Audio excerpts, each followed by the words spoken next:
fires the puck off the skate of Ciccone, but it's from his side of center. So I'm Tom Shields. Let's check out the Osoyoos Coyotes. They have a pair of games this weekend in the KIJHL, and those games are going to jolt them back to reality after a walk in the park with the Sycamoose Eagles last Saturday night.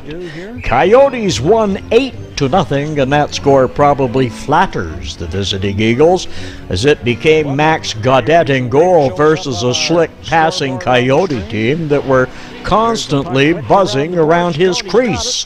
Captain Stone had a goal and 4 assists, while Judd Rapoli said, "Let me help," and he picked up 5 assists. Braden Durant, Bryson Ciccone, and Hunter Johnson all scoring their first goals of the year, while Colin Bell, Jackson Glimple, and Sam Reinbolt scored, and for Sam, it was a gift to himself on his 17th birthday. Colby Powell started in goal for the Eagles. He was pulled close to 12 minutes in the game as he allowed 3 goals and 8 shots, and the Coyotes were just warming up.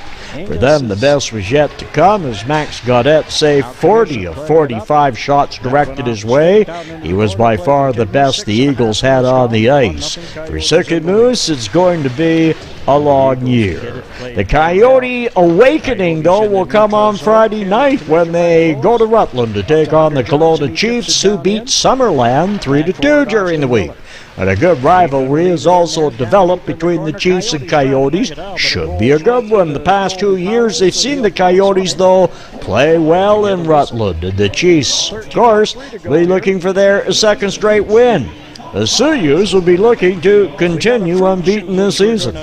Then the following night on Saturday, the Princeton Posse ride into town, and they are hot, following a 4-1 win over Revelstoke and a 2-1 overtime win when they hosted Summerland 2 weeks ago.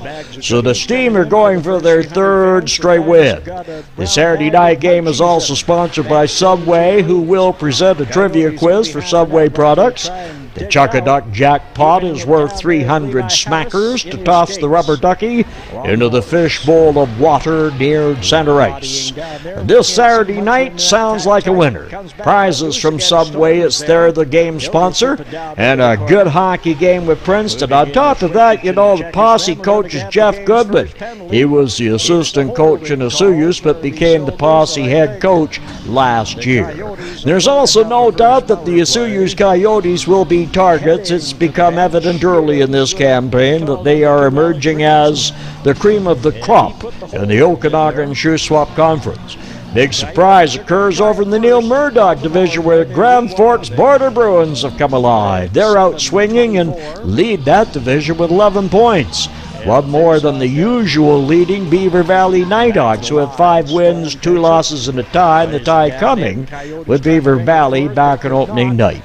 The Osoyoos is tied with Summerland here in the Okanagan Division, 12 points each, but the Steam have played 2 more games. Kelowna Chiefs have 8 points, North Okanagan 7, and Princeton with 4, but coming from their last 2 games and 4 losses were all by close scores.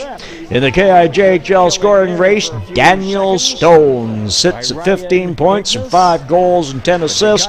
What's unusual about this is that the big D-man, that's what he is, a defenseman, riding 3rd in the scoring. He's 2 behind co-leaders Paxton Malone and Mason Jones, both of Spokane. Now, 1 point back of Daniel is Judd Rapoli. He's the guy who controls the puck in the corner, weaves and dips and passes it to a trigger man. That's why Judd has a goal and 13 assists. Also at 14 points is Princeton's Drew Carter, 7 goals and 7 helpers. Carter Shannon and Colin Bell with 10 points each put themselves in the top 20 in the KIJHL scoring. And in the goaltending department, 2 goaltenders have played a game and registered a shutout. Coyotes Liam Aiken in the game last week in Osoyoos, and Jared Bregrights of the Summerland Steam. Should be an interesting weekend, folks, in the KIJHL and right here at the Summit. I'm Tom Shields looking at the Coyotes and the K on CIRO.